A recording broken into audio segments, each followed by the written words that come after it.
The Turkish Ottoman Empire, which included key parts of Saudi Arabia, had lots of crypto-Jews, Jews pretending to be Muslims.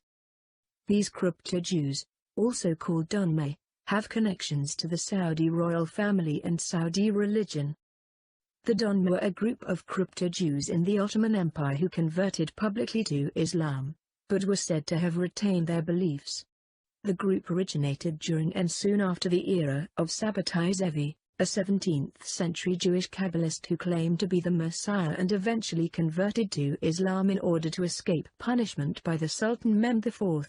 After Zevi's conversion, a number of Jews followed him into Islam and became the donme. What happened was, when the Jews were massacred like that, people were speaking again about redemption. We were looking around for redemption.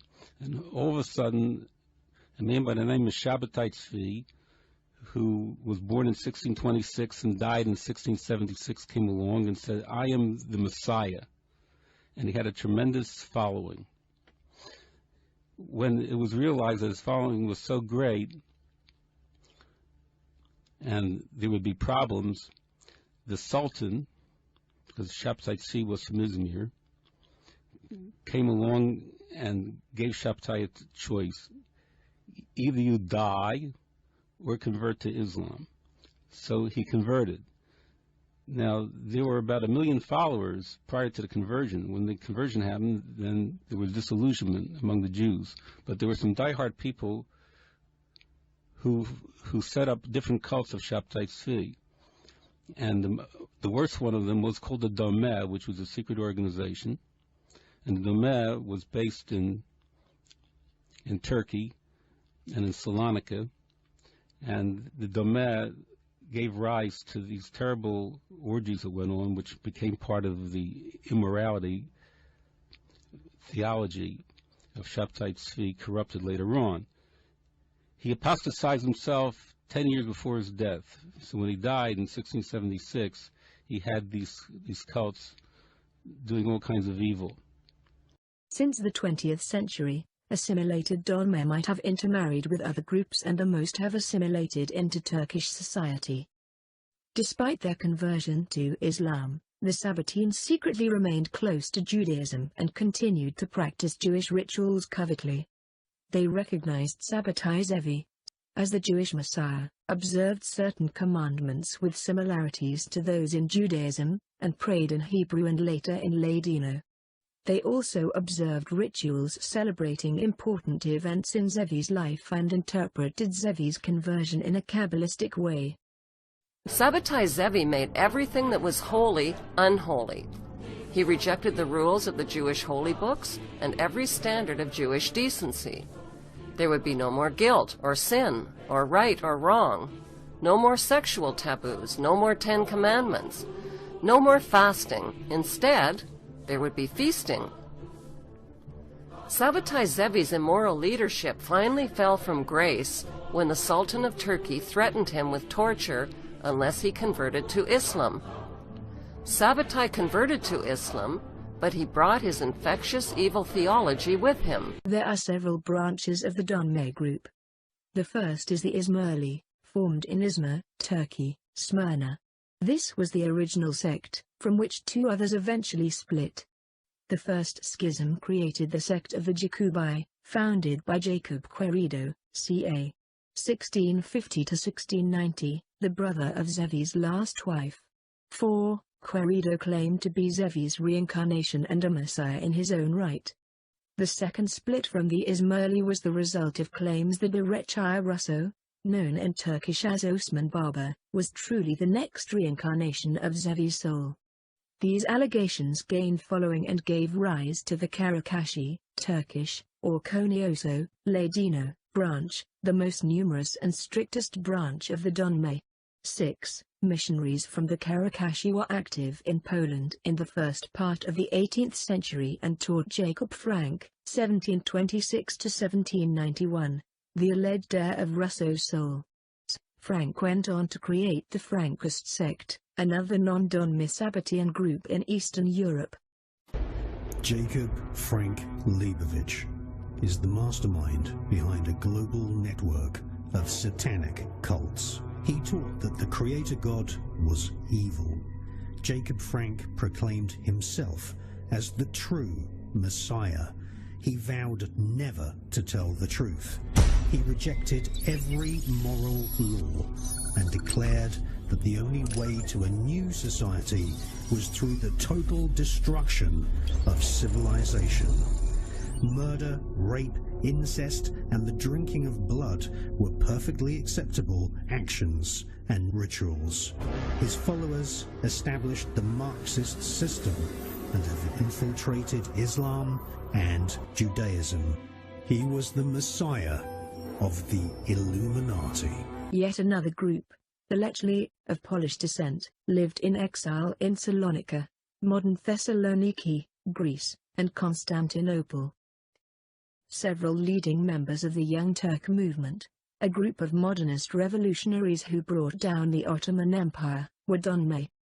At the time of the population exchange between Greece and Turkey in 1923, some among the Salonika Donme tried to be recognized as non-Muslims to avoid being forced to leave the city. After the foundation of the Turkish Republic in 1922 to 1923, the Donme strongly supported the Republican, pro-Western reforms of Ataturk that tried to restrict the power of the religious establishment and to modernize society. In particular, the Donme were instrumental in establishing trade, industry, and culture in the emerging Republic of Turkey, which is partially due to the prominence of Rumeli immigrants in general, and of Salonika in particular, in the early Republic years.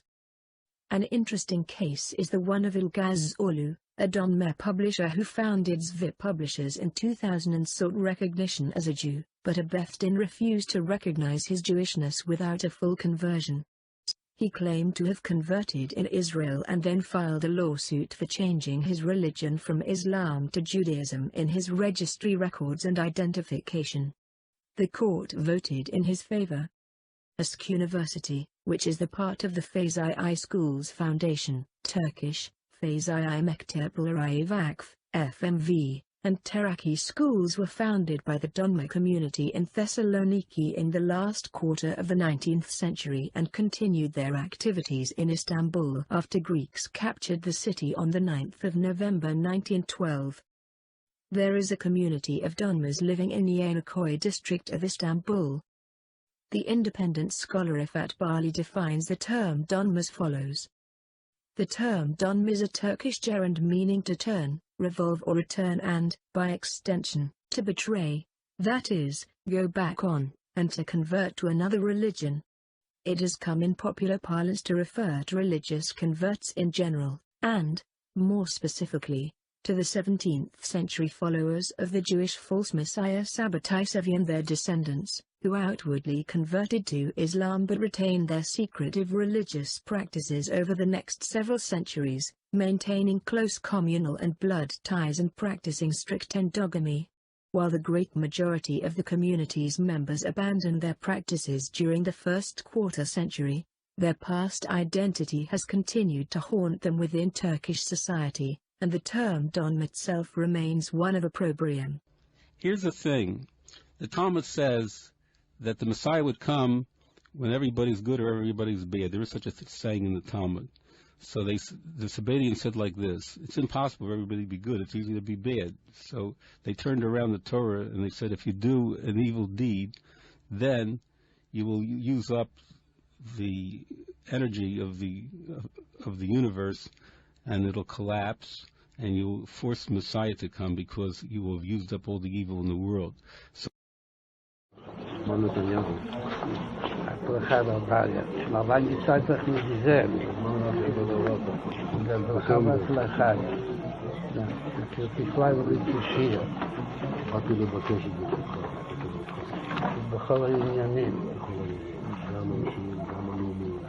בזמן שישראל לאחרונה ניתצו כמה עניינים.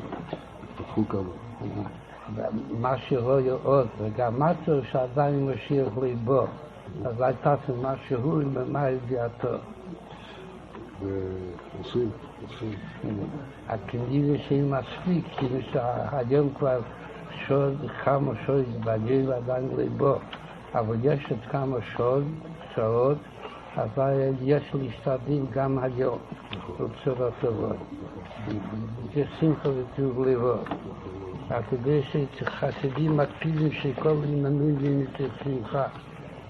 בשורות טובות, הצלחה רבה. Whenever they engage in an orgy, they would make a bracha, and every day they would figure out a way to do as many sins as possible. Like, but the next big cult that came from Shabtai Tzvi after the Domeh organization, which is in Turkey, the next big cult were the Frankists, as I mentioned with Jacob Frank.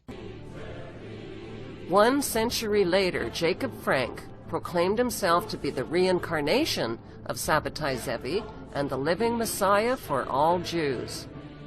Not even Sabbatai Zevi was as evil as Jacob Frank and his disciples.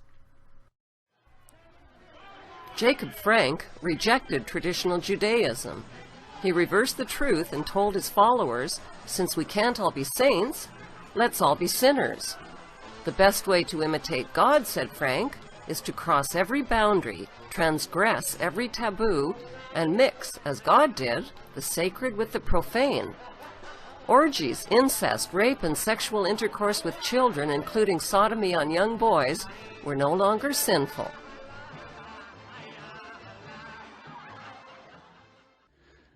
Where is Shabtai Tzvi buried, by the way?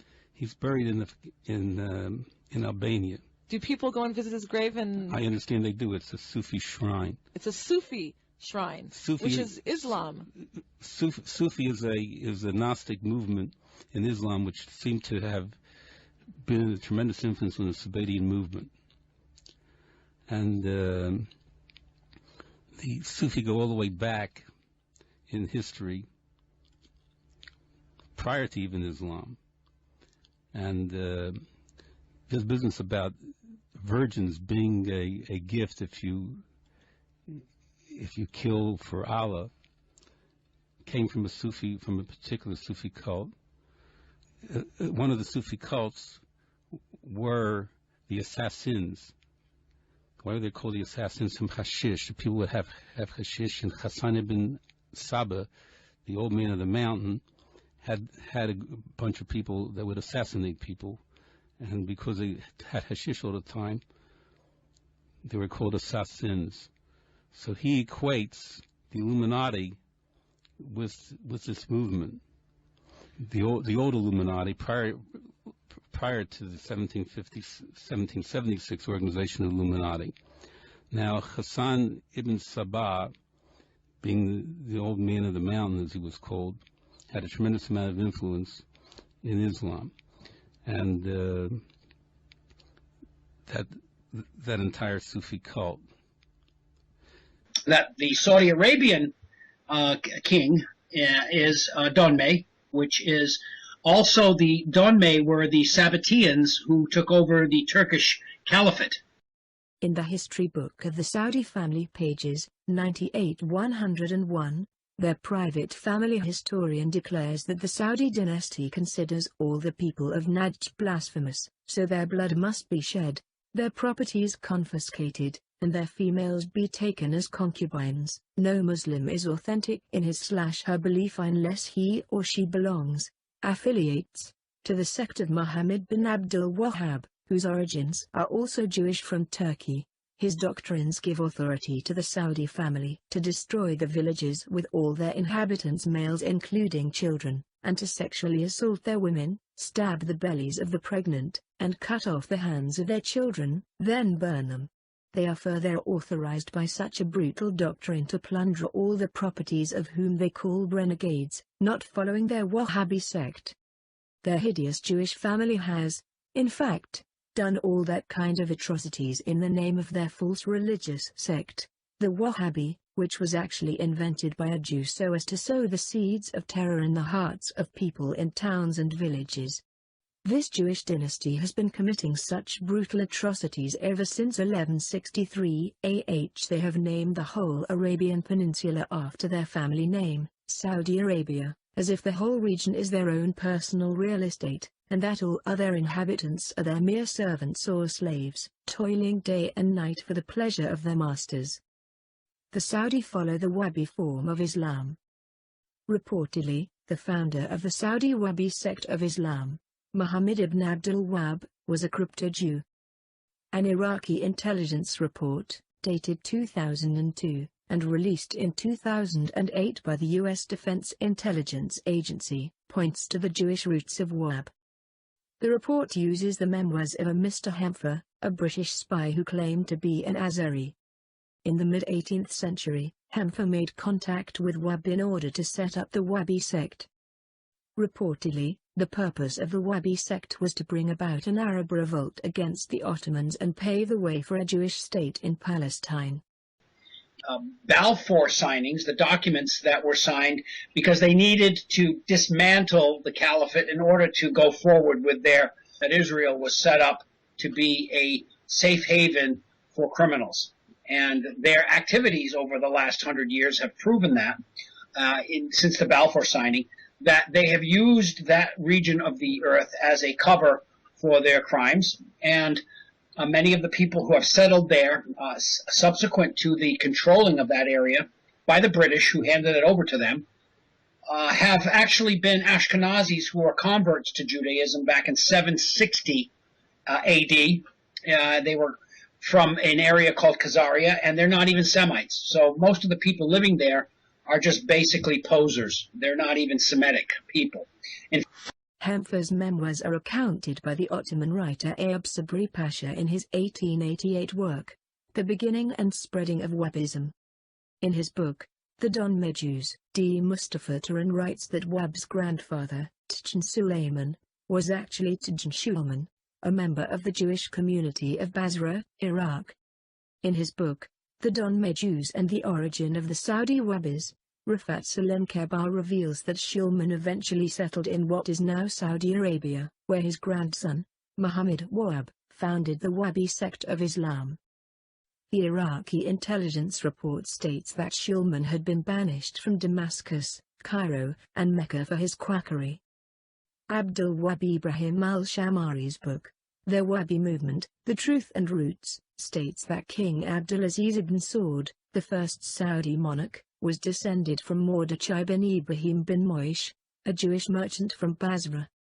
According to the book, Moish changed his name and married off his son to a woman from a Saudi tribe. The Iraqi intelligence report reveals that the researcher Mohammed Sakhr was the subject of a Saudi contract murder hit for his examination into the Saud's Jewish roots. In Said Nazir's book, The History of the Saud Family, it is maintained that in 1943, the Saudi ambassador to Egypt, Abdullah bin Ibrahim al-Mufadal, paid Muhammad al-Tamami to forge a family tree showing that the Sauds and Wahhabs were one family that descended directly from the Prophet Muhammad. At the start of World War I, a Jewish British officer, David Shakespeare, met with Ibn Saud, who was to become the first Saudi monarch. Shakespeare later led a Saudi army that defeated a tribe opposed to Ibn Saud. In 1915, Ibn Saud met with the British envoy to the Gulf region, Bracy Cockers. Cockers made the following offer to Ibn Saud: "I think this is a guarantee for your endurance, as it is in the interest of Britain that the Jews have a homeland and existence, and Britain's interests are, by all means, in your interest." Ibn Saud replied, "Yes, if my acknowledgement means so much to you, I acknowledge 1,000 times granting a homeland to the Jews in Palestine or other than Palestine." 2 years later, British Foreign Secretary Lord Balfour, in a letter to Baron Walter Rothschild, a leader of the British Zionists, stated, "His Majesty's government view with favour the establishment in Palestine of a national home for the Jewish people." The deal to set up Israel had the backing of the Turkish leader Kemal Atatürk, who was reportedly a crypto-Jew. In 1932, the British put Ibn Saud into power as King of Saudi Arabia. The Sauds made Wahhabism the state religion of Saudi Arabia. But who supported Hillary Clinton, and who loathed Donald Trump? Saudi Prince Al-Walid bin Talal. And what has now been exposed as a chronic problem among Saudi princes. According to Saudi Princess Amira bint Aden bin Nayef, buying and renting children, especially the orphans from countries like Bangladesh, Sri Lanka, the Philippines, Djibouti, Somalia, Nigeria, Romania, and Bulgaria. The trafficking of white women and exploiting them for sex is also a common practice, she says. And according to the 2016 article, Saudi Royal's Child Sex Trade, there is a thriving industry of international child sex slavery within the United States, and it has gone unabated for decades, covered up by the assertiveness of Washington lobbyists, and I'll add, think Podesta Group, representing the perpetrating countries, particularly Saudi Arabia. Saudi princes are the high-end buyers in the U.S. child sex slave market and demand the best product. Sabotage Zevi that you mentioned at the beginning, you know, as a group, collectively they are the Zoharites. They made the Jabotinskis, the Stern Gang, the Irgun. I mean, there are more modern incantations of that movement, but they're basically wife-swapping filthy pigs is what they are, Mohammed. That's right, and Marranos, all of these groups of Zoharites, in that they reject the Torah and the Talmud, and they only accept the book, the Zohar. That was what Zevi said to them, just as a point of clarification. He said, and he had a mass book burning. Not many people know this, and his movement, we covered this in previous shows now, but just to recap, I mean, he ended up with 1 million followers in 1670, which is an incredible number of a cult. If we imagined a cult today that had 1 million members, we'd think that was fairly impressive. So to have done that in the 17th century was quite some going, and a lot of the Orthodox Jews did follow him. He was rejected in Jerusalem, so that was very important, and ran into various issues there. The point is that he said to his followers, if you really believe I'm the Messiah, then I tell you that the book of God is fulfilled and the laws no longer exist. And he told them that nothing that they did could ever be believed as a sin. And they got into the incest. It wasn't just wife swapping, it was with children and sisters and things like this as well, because he challenged the people. He said, do you really believe I'm the Messiah? And then when they said we do, he said, well, if you really believe in me, there are two things we do. One is the big book burning, and these were handwritten books. These weren't even printed books now. These were maybe some of them 1700 years old, passed down through families. They had a massive public book burning of the Torah and the Talmud, and he said the only book we follow from this day forward is the Zohar, and that's why we call them collectively Zoharites. And that is a good part of the Zoharite philosophy is the Kabbalah.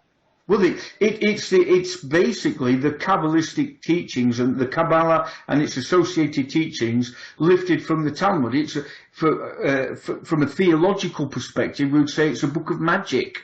Whether one believes in that or not is a different matter, but theologically we would define that as a book of magic. And that's what, and he said to them, if you really believe I'm the Messiah, the second thing, you believe there is no more the concept of sin. And they said, yes, we believe that. I said, well, if you really believe it, go home and sleep with your mothers and your sisters and your daughters to prove to me that you believe there is no sin. And that's why part of the acceptance of Zevi in the Zoharite movement is to not believe in the concept of sin at all.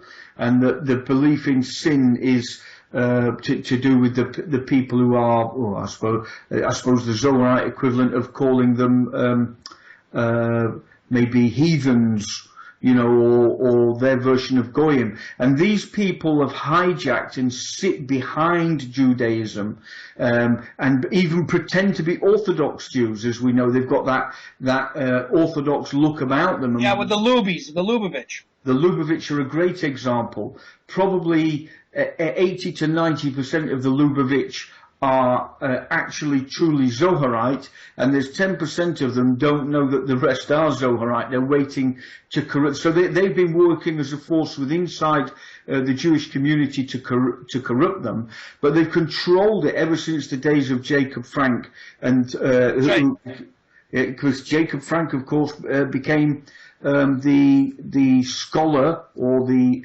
caliph, whatever we want to call him. He was more a caliph because he was a successor of Zevi. He was the caliph for Moses Amschel Bauer, who changed his name to Rothschild and began all the Rothschild movement. That was all done under the umbrella of the Frankist, what people call the Frankist movement, but again Zoharite. Well, by putting all these different titles there, they failed throughout history now to recognize it's the same single group with the same single core belief system, and they have recognized since that time till now, control the money and control whatever you need to control. And this is the point now to the question that you asked. Whatever they need to control in order to control that money, whether that's direct power or influence over the direct power, whichever they've needed to do and whichever they can do, that's what they've always gone for.